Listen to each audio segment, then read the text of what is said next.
Greater Noida में बसे एक छोटे से गांव सुनपुरा में सन 2016 से संचालित है संस्थानम अभय दानम, एक ऐसी संस्था जिसमें मूक प्राणी एवं असहाय पशु पक्षियों के पालन पोषण से लेकर चिकित्सा तक की उत्तम व्यवस्था की जाती है। संस्था में उपस्थित चिकित्सक एवं अन्य सदस्य दिल्ली एनसीआर एवं अनेक क्षेत्रों से 24 घंटे असहाय पशु पक्षियों का रेस्क्यू कर जीवन दान देने का नेक कार्य कर रहे हैं।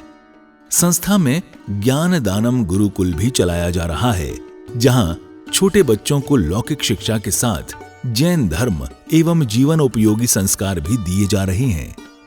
शिक्षा ही नहीं बल्कि बच्चों के रहने एवं खाने की भी निःशुल्क व्यवस्था की जाती है।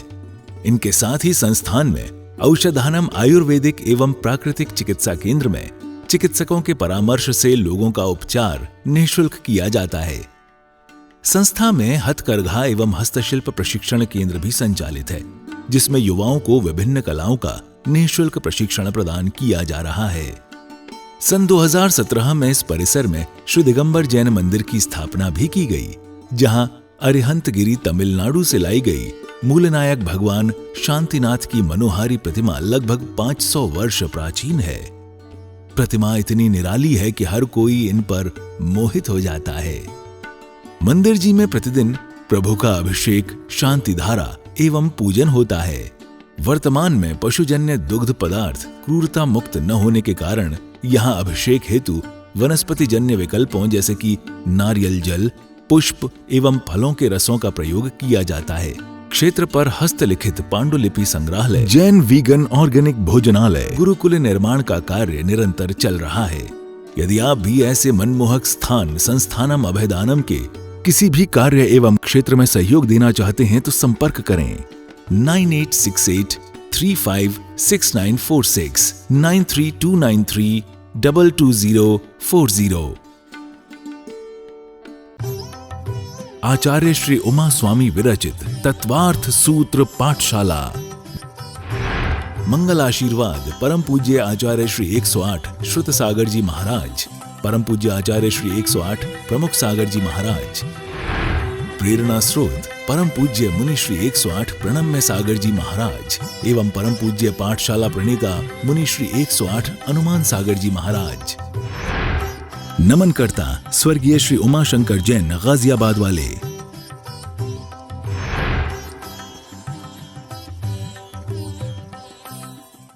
क्योंकि व्यापार इत्यादि करना है, आपको अध्ययन इत्यादि करना है, आपको वाहन का प्रयोग भी करना पड़ सकता है, आपको आने जाने के लिए हवाई जहाज में भी जाना पड़ सकता है। आप अगर व्यापार करेंगे तो वस्त्रों की भी आपको जरूरत पड़ेगी, थोड़ा बहुत परिग्रह भी रखना पड़ेगा घर इत्यादि में। लेकिन नियम के साथ अगर आप हर चीज की सीमा कर लेते हैं, आपको एक समय के अलावा 2 समय भी खाना पड़ सकता है। आप थोड़ा थोड़ा अगर आप करते हैं तो उसको क्या बोलते हैं? संयम के साथ असंयम।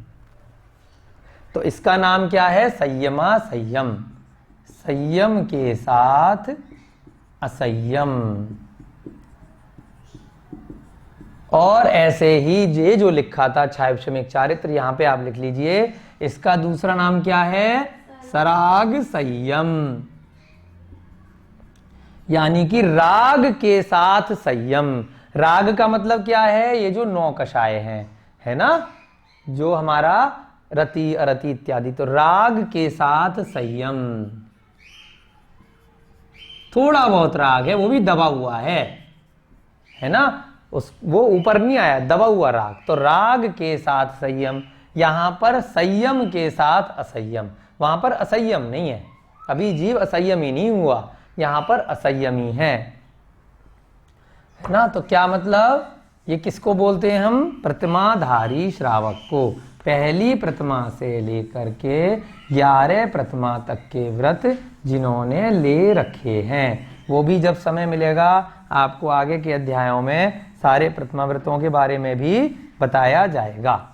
आपको तत्वार्थ सूत्र के बहाने से पूरे जैन दर्शन के स्वाध्याय यहाँ पर समय समय पर बीच बीच में कराया जा रहा है।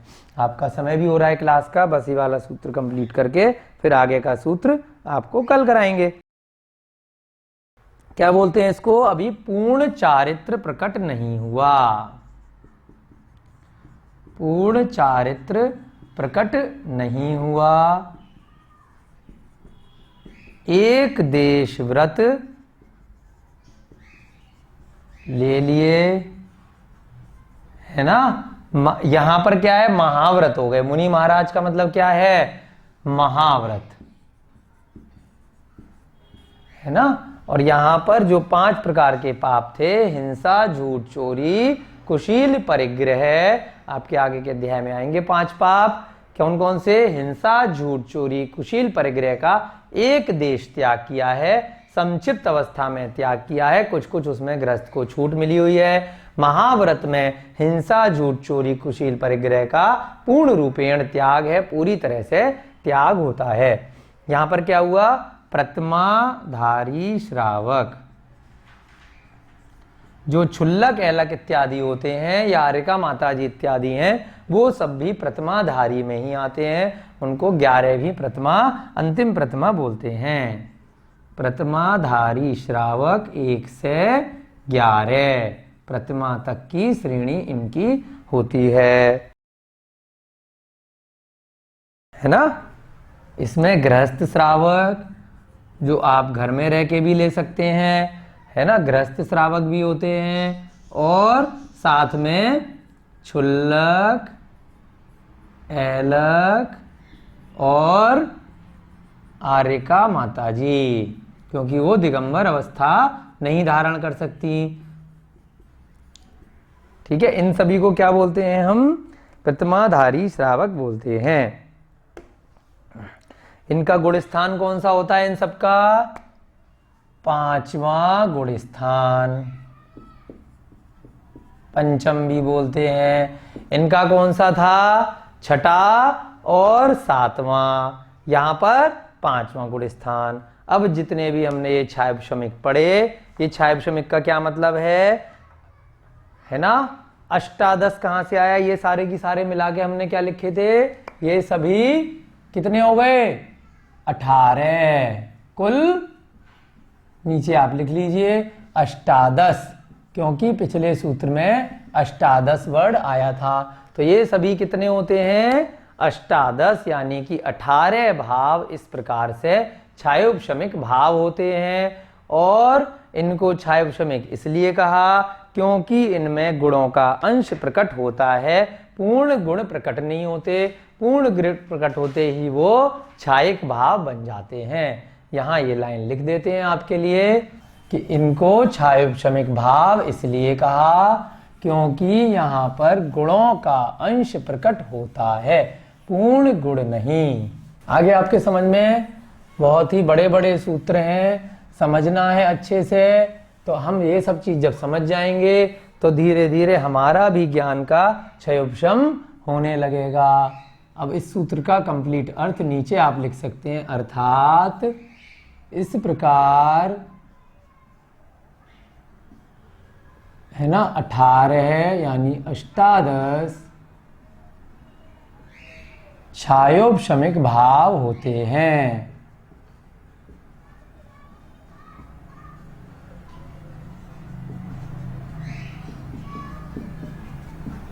इनमें जो आत्मा के गुण हैं उनका अंश प्रकट होता है। आत्मा के गुणों का अंश प्रकट हो रहा है, पूर्ण गुण प्रकट नहीं हो रहे। पूर्ण गुण प्रकट होते ही छायक बन जाएंगे, केवल ज्ञान की प्राप्ति हो जाएगी। आत्मा के गुणों का अंश प्रकट होता है, पूर्ण गुण नहीं। इसलिए इनको क्षय प्लस उपशम, छायोपशमिक यानी कि मिश्र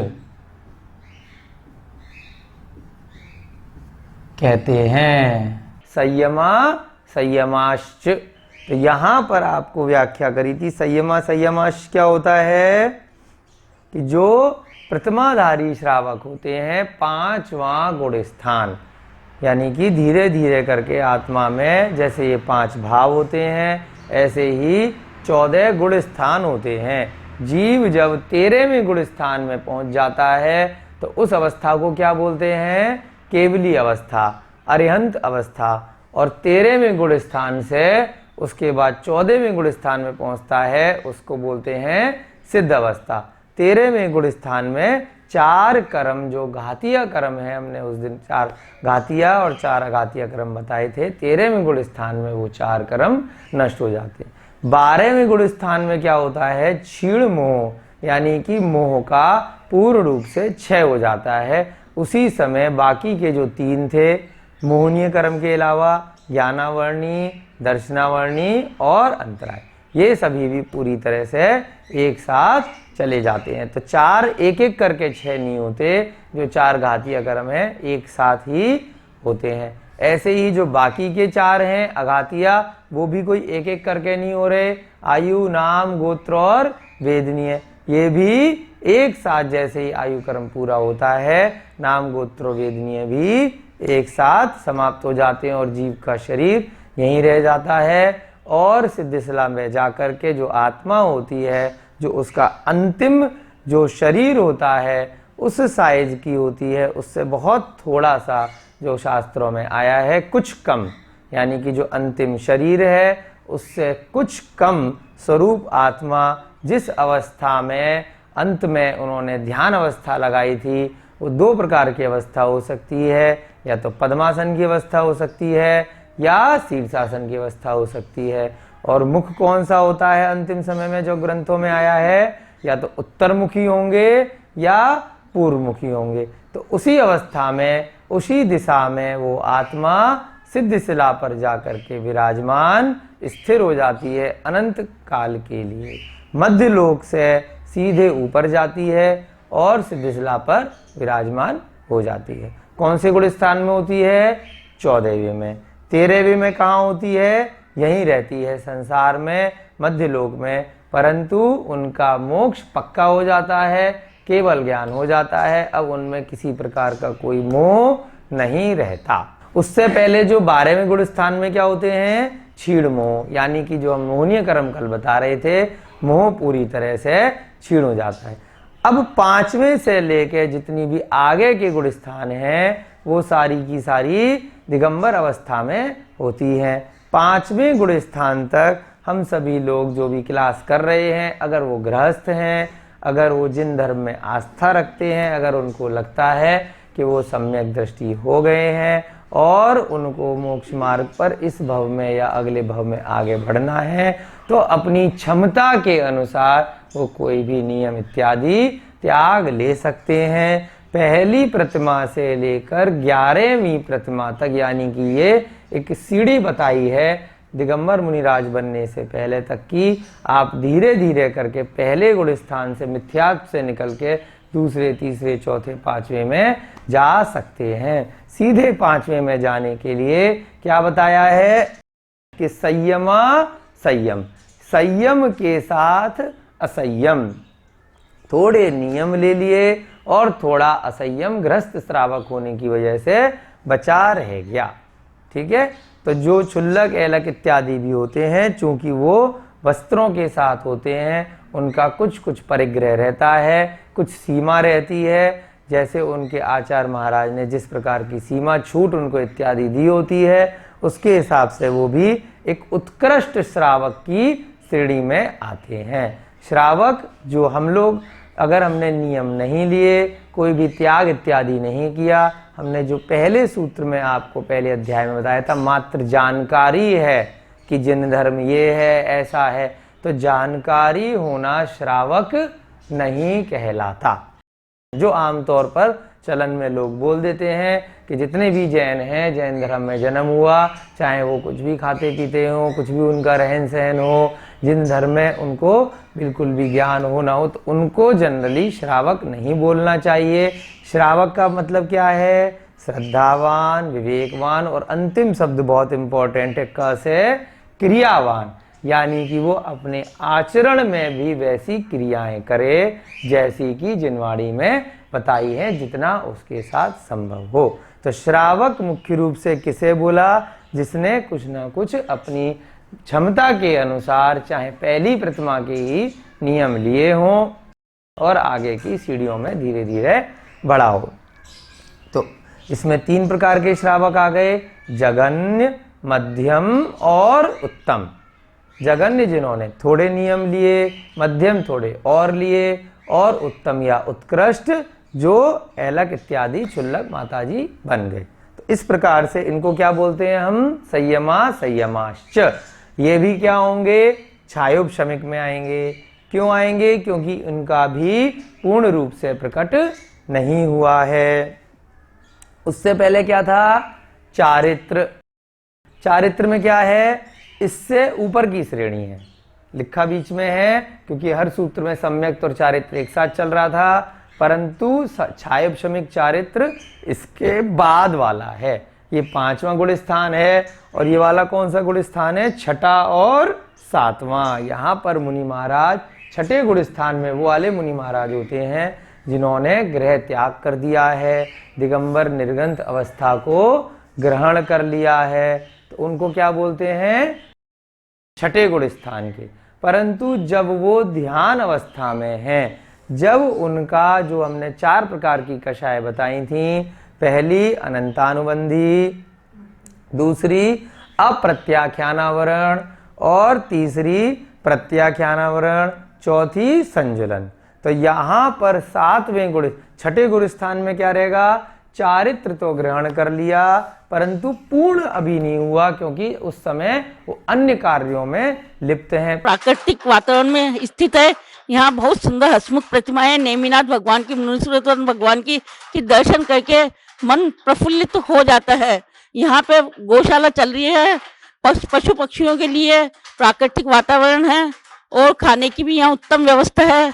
बहुत ही अच्छा लगा, बार बार आने का मन कर रहा है। तीर्थंकर लेनी आना चाहिए, सभी जैन बंधु यहाँ पधारे और दर्शन करके अपने आप को कृतार्थ माने, धन्य माने। नदी के अंदर से ये प्रतिमा निकली है, ये पूरा मंदिर नदी में से निकला है। आप सभी को यहाँ के दर्शन करने चाहिए और जरूर से आना चाहिए। यहाँ पे गौशाला और हथकरघा का काम भी चलता है और बहुत ही अतिशयकारी प्रतिमा है, बहुत ही सुंदर, जिसको देखते ही मन ऐसा करता है कि बार बार यहाँ मंदिर आए और बार बार दर्शन करें। प्रतिमा इतनी अतिशयकारी है कि दोबारा वापस मंदिर फिर दर्शन करने आए हम लोग। आचार्य श्री उमा स्वामी विरचित तत्वार्थ सूत्र पाठशाला। मंगल आशीर्वाद परम पूज्य आचार्य श्री 108 श्रुत सागर जी महाराज, परम पूज्य आचार्य श्री 108 प्रमुख सागर जी महाराज। प्रेरणा स्रोत परम पूज्य मुनि श्री 108 प्रणम्य सागर जी महाराज एवं परम पूज्य पाठशाला प्रणेता मुनि श्री 108 अनुमान सागर जी महाराज। नमन करता स्वर्गीय श्री उमाशंकर जैन गाजियाबाद वाले। प्रायोजक ज्ञान दानम गुरुकुल।